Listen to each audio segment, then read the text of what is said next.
everybody. So in the last and previous video of this chapter's lesson geography of the book Honey Dew and class 8's lesson 2 and the poem name was geography lesson. तो हमने last video में करा था poem की explanation और फिर हमने पढ़ा समरी. तो लेट्स जस्ट रिवाइज के पोएम के अंदर क्या क्या हुआ था. हमारा जो पोएट था वो जो हमारे पोएट थे वो कहाँ जा रहे थे. वो पाकिस्तानी अमेरिकन थे. पाकिस्तानी अमेरिकन है हमारे पोएट. नॉवलिस्ट हैं, पोएट हैं, एसेइस्ट हैं. और वो कहाँ जा रहे हैं उड़ के, कहीं और अपनी सिटी से उड़ के कहीं और जा रहे हैं. लेकिन उनके पास उनके दिल में कुछ सवाल ऐसे हैं जिसका उन्हें चाहिए, जिसका उन्हें एक आंसर चाहिए. ओके, तो इसीलिए उन्होंने पोएम लिखी. लेकिन जब उनको आंसर्स कैसे मिले, वो जब जेट के अंदर उड़ के गए तो उनके सारे आंसर, जो सारे सवालों के जवाब उनको मिल गए. बट एक सवाल उनके मन में ये रहा कि हम जो ह्यूमंस हैं वो एक दूसरे को इतना ज़्यादा हेट क्यों करते हैं, जबकि हम लोग एक ही प्लैनेट पे रहते हैं. हमने क्यों इतनी हमारे एक दूसरे की तरफ हेटरेट फैला रखी है, और क्यों हमारी सिटीज़ के अंदर बाउंड्रीज़ फैला रखी हैं ताकि हम एक दूसरे को किल कर सकें. राइट. तो ये चीज़ ये कहाँ से दिखता है, सिटी के ऊपर जब वो जाता है जेट के थ्रू, जब वो सिटी के ऊपर से जेट के थ्रू जा रहा होता है आसमान के अंदर प्लेन में, तो क्या दिखता है उसको कि सिटी सिर्फ प्लान और डिसऑर्गेनाइज नहीं है. डिसऑर्गेनाइज्ड हैं क्योंकि वो प्लानिंग के अकॉर्डिंग नहीं बसी हैं. बस जैसे जैसे लोग बाग बढ़ते गए वैसे वैसे उन्होंने उनकी नीड्स के अकॉर्डिंग उस सिटी को बसा लिया. इसीलिए वो इतनी ज़्यादा अनऑर्गेनाइज्ड लगती है, क्योंकि नीड्स के अकॉर्डिंग ही लोग बाग बसे जगहों पर. और जहाँ पे लोगों को पानी मिला ज़्यादा, जहाँ पे लैंड मिला, जहाँ वेजिटेशन मिली, तो लोग वहाँ जाके बस गए. जहाँ रिवर्स थी, वैलीज थी, वहाँ जाके ज़्यादा पॉपुलस एरियाज थे. ओके, सो ये सारी चीज़ें देख रहा है जो हमारा पोएट है. ओके, तो हमने लास्ट उसमें वीडियो में हमने समरी कर ली थी और पोएम भी कर ली थी. So now we will do the poetic devices of geography lesson. अब देखो अब पोएटिक डिवाइसेस इसलिए होते हैं ताकि हमारी जो पोएम है वो इसीलिए पोएट्स यूज़ करते हैं पोएटिक डिवाइसेस, ताकि हमें इजी हो जाए सुनने में और हमें अंडरस्टैंड करने में इजी हो जाए हमारी पोएम्स. ओके, सबसे पहले तो हम पोएटिक्स डिवाइसेस को हटा के हम देखेंगे राइमिंग स्कीम हमारी ज्योग्राफी लेसन की. Okay, so let me take you to the poem. Okay, so here we are on our poem. Okay, sorry, I am pronouncing it very wrong. It is poem. Okay, so this is the first stanza of our poem, and now we'll see the poetic scheme rhyming scheme of this stanza. इसमें 8 lines हैं एक stanza के अंदर. तो हम इसकी poetic devices और rhyming scheme देखेंगे कि किस तरीके से कॉन्सोनेंट्स और वॉवल्स के थ्रू हमारे पास जो राइमिंग स्कीम है वो इस स्टैंजा की क्या है. राइमिंग स्कीम बेसिकली होती है कि जो राइम कर रहे होते हैं वर्ड्स, तो उनके आगे हम कुछ ऐसे लेटर्स लिख लेते हैं जिससे जो वर्ड सेम राइम कर रहा है उसको लिख लेते हैं. ओके, तो हमारे पास फर्स्ट है स्काई और सिटी. तो स्काई तो देखो नॉर्मल वर्ड हो गया, तो हमारे पास यहाँ हम लिख देंगे A. Okay, then we have city. अब देखो सिटी है, सिटी से हेड वो कर रहा है. सिटी से जो हेड है वो क्या आपको राइमिंग सा दिख रहा है? नहीं. तो हम क्या लिख देंगे यहाँ पे बी. सिटी क्या है? बी है, तो हमने यहाँ लिख दिया B. Okay, then we have head. तो हैड से माइल वो कर रहा है, राइम कर रहा है. No, so will write it as C, and हम राइमिंग स्कीम के अंदर यहाँ के लिख देंगे C. Okay, then we have mile and inevitability. Okay, mile और इनएविटेबिलिटी भी नहीं कर रहा है राइम, तो हम यहाँ के लिख देंगे D. Okay, now will see inevitability किससे राइम कर रहा है. तो सिटी है और इनएविटेबिलिटी है, तो ये दोनों राइम कर रहे हैं ना, सिटी इनएविटेबिलिटी. तो हम यहाँ पे जो सिटी है, जो इनएविटेबिलिटी है उसको बी दे देंगे. क्यों? क्योंकि जो बी वर्ड है उससे जो हमारा इनएविटेबिलिटी है वो राइम कर रहा है. Okay, then we have haphazard. तो हैड और haphazard. So is it rhyming? Let's see. No. Head and haphazard. Head, haphazard. So is it rhyming?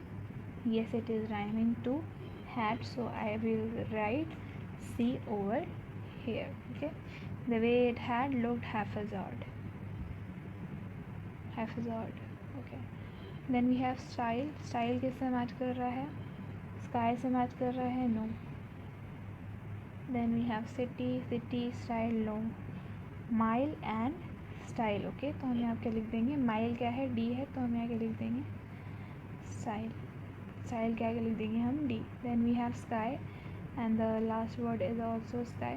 So what we'll write is A.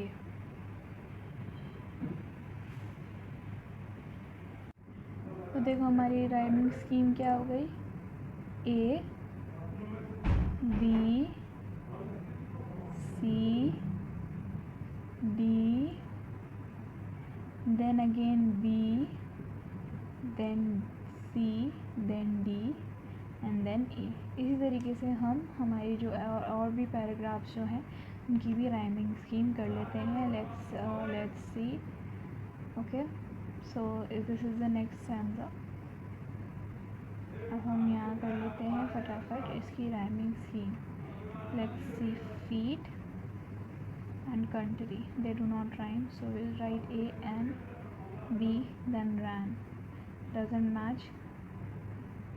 Okay, so we'll write C. Then populated. Feet, country, feet, populated, country, populated, ran, populated. No, it is not rhyming, so we'll write D.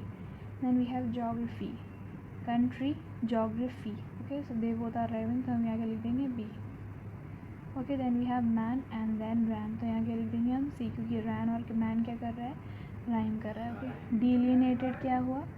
डिलिनेटेड भी क्या कर रहा है? Delineated is not rhyming. Yes, populated and delineated are rhyming, so we will write D over here. Okay, then we will see के यहाँ पे feet है, तो फीट किससे राइम कर रहा है? ए से राइम कर रहा है. तो यहाँ पे हमारे क्या हो गए? हमारे राइमिंग स्कीम क्या हो गई? A, B, C, D, B, A, C and A. So this is the rhyming scheme of this stanza. Okay, then we have this stanza. इसकी rhyming scheme देख लेंगे. high, round, land. So A, B, C, because they all are not rhyming at all. A, B, C,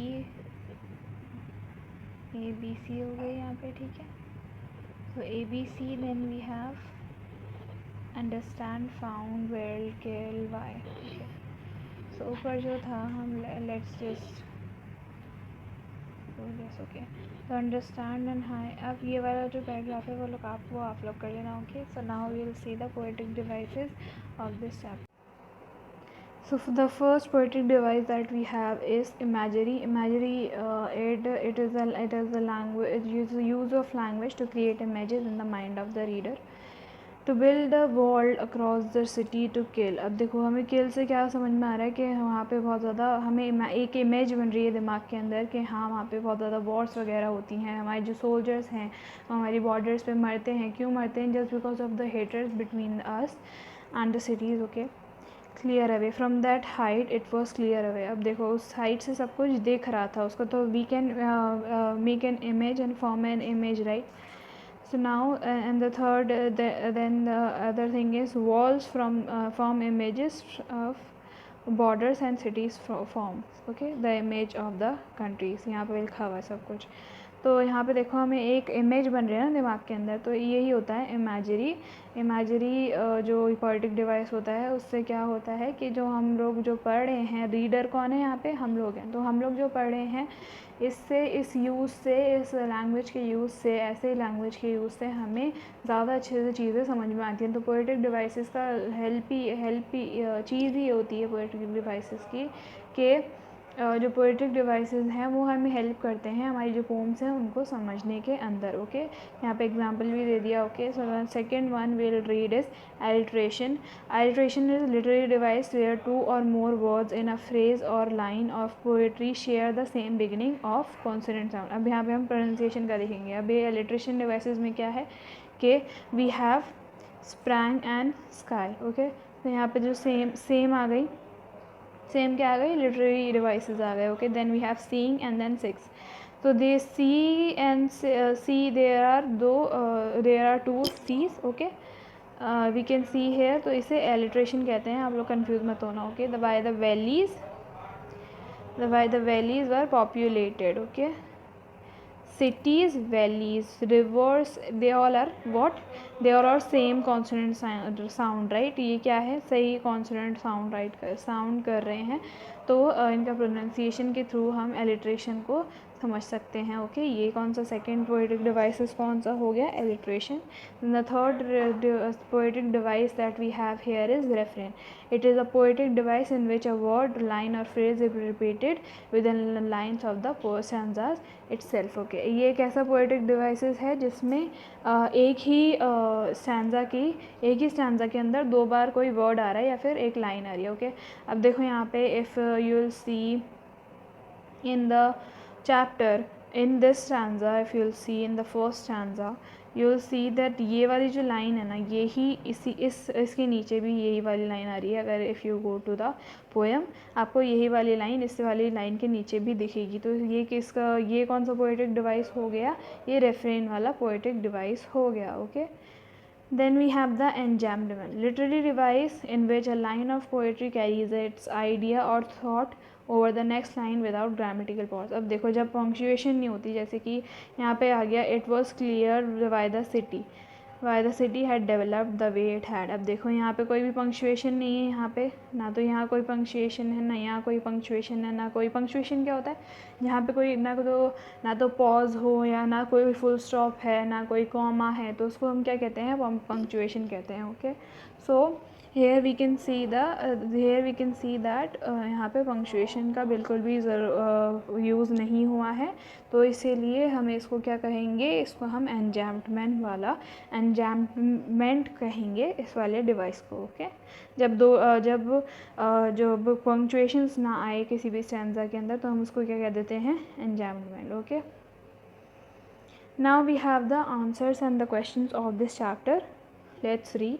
Find 3 or 4 phrases in the stanza 1 and 2 which are likely to occur in a geography lesson. अब देखो geography से related हमें कुछ 4 या फिर 5 phrases लिखने हैं stanzas के अंदर से। ओके, तो हमने यहाँ पे आंसर्स दे रखे हैं कि the city had developed the way it had, it scaled 6 inches to the mile, the country had cities where the rivers were, valleys were populated and lands and water were attracted men. Okay, ऐसा क्यों हुआ, हमने ये वाला answer क्यों दिया है यहाँ पे, क्योंकि ये सारी चीज़ें क्या दिखा रही हैं हमें, ये ज्योग्राफी का एक लेसन दिखा रही हैं कि जो ये सारी चीज़ें किस में आती हैं, हमें किस में मेजर करते हैं, हम ये सारी चीज़ें ज्योग्राफी के अंदर मेजर करते हैं। तो इसके अंदर हमें ज्योग्राफी के इससे रिलेटेड कुछ बातें बतानी थी, तो हमने वो चीज़ें बता दी। Okay, then we have the next answer, that is seen from the window of an airplane, the city appears as haphazard as on the ground.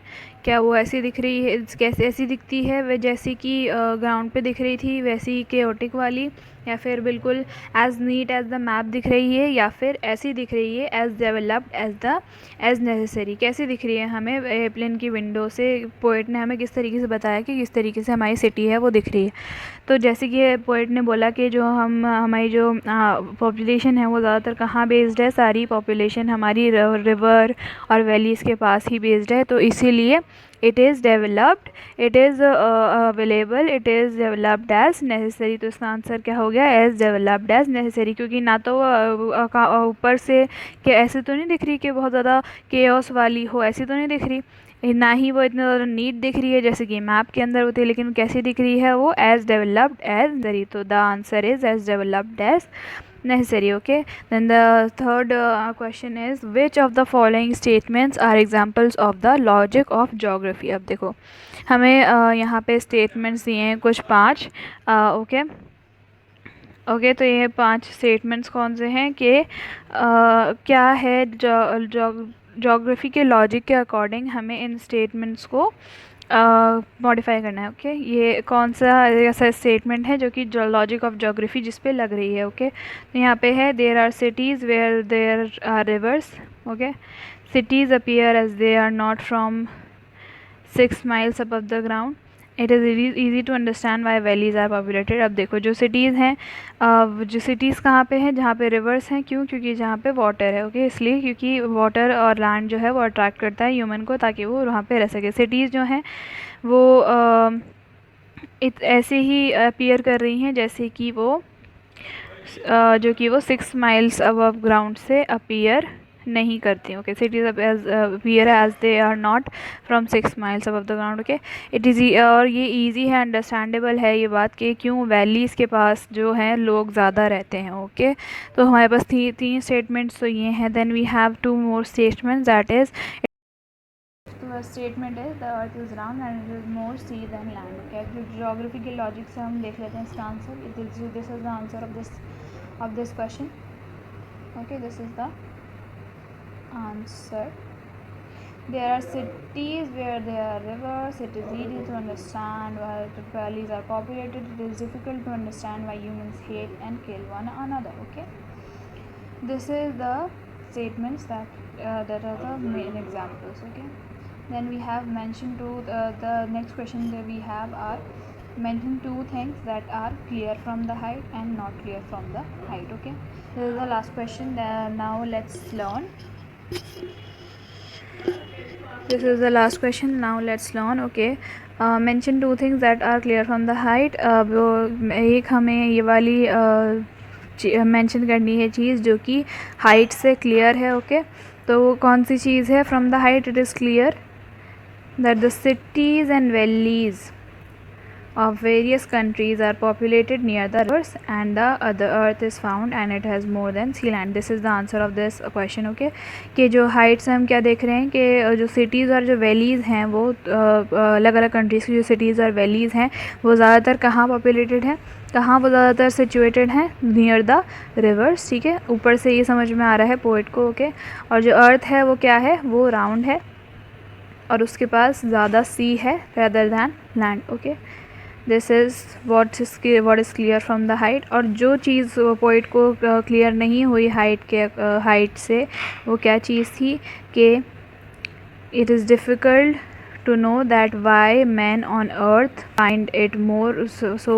hard to love each other rather than they what do they hate each other and they want to kill each other. Okay, so this hereby the summary, not the summary. Okay, the poetic devices, the rhyming scheme and the question answers of the chapter of this chapter are done.